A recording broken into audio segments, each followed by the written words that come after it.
آپ کو پتہ ہے کہ آج تک پوری انسانی تاریخ میں کوئی بھی انسان مکمل طور پر ایک جیسا دوبارہ پیدا نہیں ہوا، نہ قد میں، نہ چہرے میں، نہ آواز میں، نہ مزاج میں، اور نہ ہی کوئی ذہنی ساخت میں۔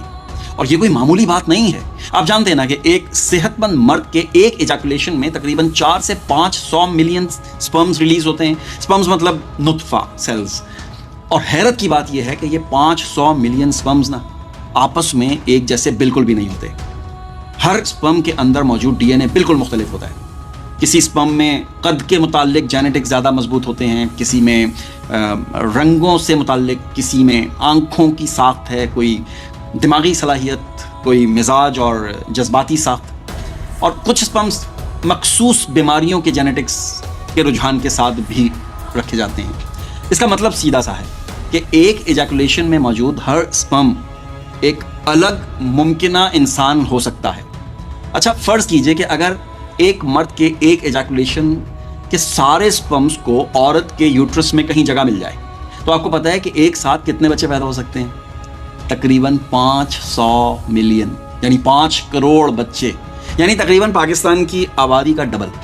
اچھا یہ جو 5 کروڑ سپرمز ماں کے یوٹرس کی طرف پاگلوں کی طرح دوڑتے ہیں نا، اور اسی پوری دوڑ میں نا تقریباً 500 سپرم باقی بچتے ہیں، باقی سارے سیلز آپس میں لڑ مر کے راستے میں ہی دم توڑ دیتے ہیں۔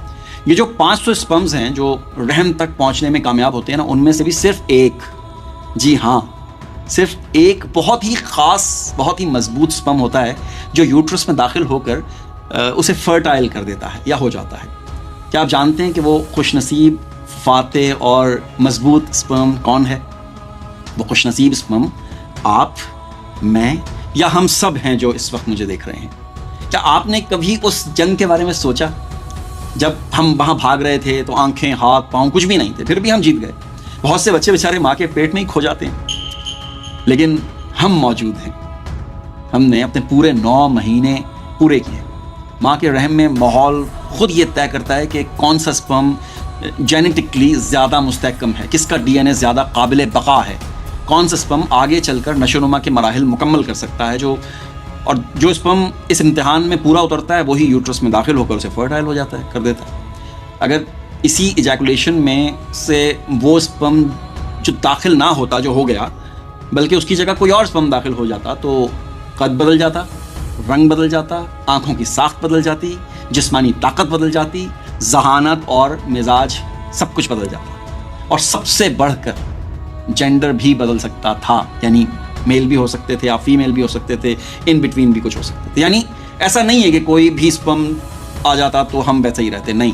اگر مخصوص سپرم منتخب نہ ہوتا تو آپ وجود میں نہ ہوتے، کوئی اور ہوتا۔ یہی وجہ ہے کہ بہن بھائی ایک جیسے نہیں ہوتے ہیں، جڑواں بچے بھی آپس میں ان کا بھی فرق ہوتا ہے، اور ایک ہی ماں باپ سے پیدا ہونے والے انسان بالکل الگ الگ نکلتے ہیں، کیونکہ ڈی این اے کبھی ایک جیسا نہیں ہوتا۔ اسی لیے کہتے ہیں کہ انسانی وجود کوئی عام واقعہ نہیں ہے، یہ جینیٹکلی ایک انتہائی مخصوص انتخاب کا نتیجہ ہے، اور وہ انتخاب دوبارہ کبھی نہیں دہرایا جاتا۔ یہی وجہ ہے کہ ہر انسان اپنی جگہ ایک الگ حقیقت ہے، ایک الگ امکان ہے، ایک الگ وجود ہے جو نہ پہلے تھا نہ دوبارہ ہوگا۔ نہیں سمجھے؟ وہ قرآن کی ایک آیت ہے نا، اس کا مفہوم ہے، کیا انسان نے نہیں دیکھا کہ ہم نے اسے نطفے سے پیدا کیا ہے؟ سبحان اللہ و بحمدہ، سبحان اللہ العظیم۔ یار یہ 18+ تو نہیں ہو گئی کہیں؟ چلیں دیکھتے ہیں۔